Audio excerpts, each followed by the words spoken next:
बिस्मिल्लाहिर्रहमानिर्रहीम अस्सलामुअलैकुम। Welcome back to my channel. जहाँ भी रहें खुश रहें, हैप्पी रहें और हेल्थी रहें।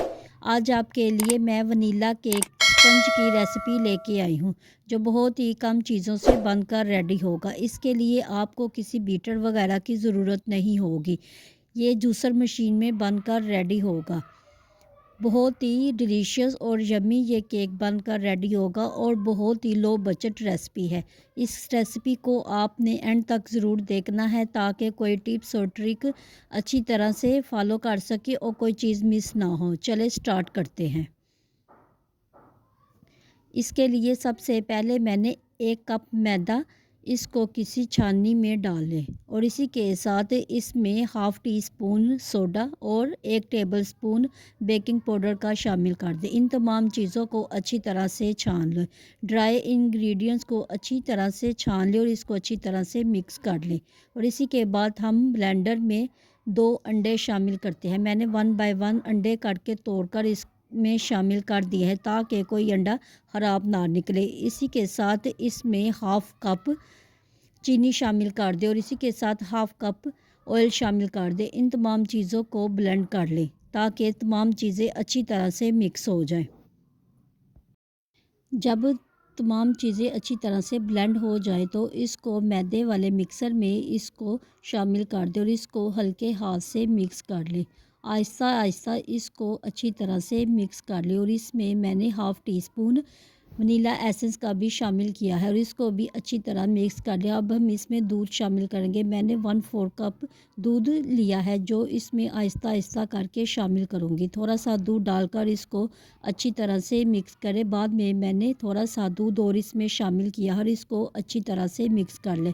अच्छी तरह से मिक्स करने के बाद मैंने इसमें 1-2 ड्रॉप्स येलो कलर का शामिल किया है और इसको अच्छी तरह से मिक्स कर लिया। अगर आप इसको स्किप करना चाहें तो स्किप भी कर सकते हैं। इससे इसका केक का कलर अच्छा आएगा। इन तमाम चीज़ों को अच्छी तरह से मिक्स कर लिया। मैंने 6 बाय 6 का मोल्ड लिया है। इसको ग्रीस करके पेपर लगाकर इसको रेडी कर लिया है। तमाम मिक्सर इसके अंदर डाल दिया है। मिक्सर को डालने के बाद इसको 4-5 दफ़ा टैप करें। से केक बहुत अच्छा बनता है। मैंने चूल्हे पे कढ़ाई को 10 मिनट के लिए प्रीहीट कर लिया है। प्रीहीट करने के बाद केक के सांचे को इसके अंदर रख दें और इसको आधे घंटे के लिए कवर कर दें।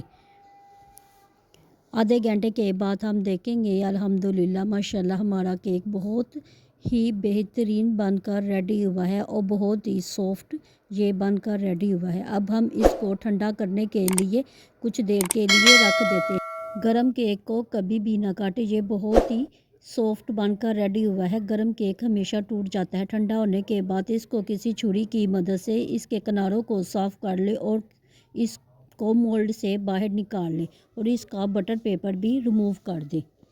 पेपर रिमूव करने के बाद ये इसकी उल्टी साइड से भी ये बहुत ही साफ बनकर रेडी हुआ है और इसकी हाइट देके बहुत ही स्पंज फ्लफ़ी और मॉइस्ट बनकर रेडी हुआ है और बहुत ही यमी और सॉफ्ट बनकर ये स्पंज रेडी हुआ है और बहुत ही लो बजट रेसिपी है और जूसर मशीन में ये बनकर रेडी हुआ है। इसके लिए आपको किसी बीटर वगैरह की ज़रूरत नहीं होगी। अब मैं आपको इसको कटिंग करके दिखाती हूँ ये किस कदर सॉफ्ट बनकर रेडी हुआ है और बहुत ही डिलीशियस और मॉइस्ट बनकर रेडी हुआ है। रेसिपी को ज़रूर ट्राई करना। रेसिपी पसंद आए तो मुझे कमेंट बॉक्स में भी ज़रूर बताया करें। अगर आप मेरे चैनल पर नए हैं और मेरे चैनल को अभी तक सब्सक्राइब नहीं किया तो मेरे चैनल को सब्सक्राइब करें, लाइक करें, शेयर करें, बेल आइकन के बटन को ज़रूर प्रेस किया करें ताकि हर वीडियो आप तक पहुंच सके। मिलते हैं नई रेसिपी के साथ। दुआओं में याद रखिएगा। अल्लाह हाफिज़।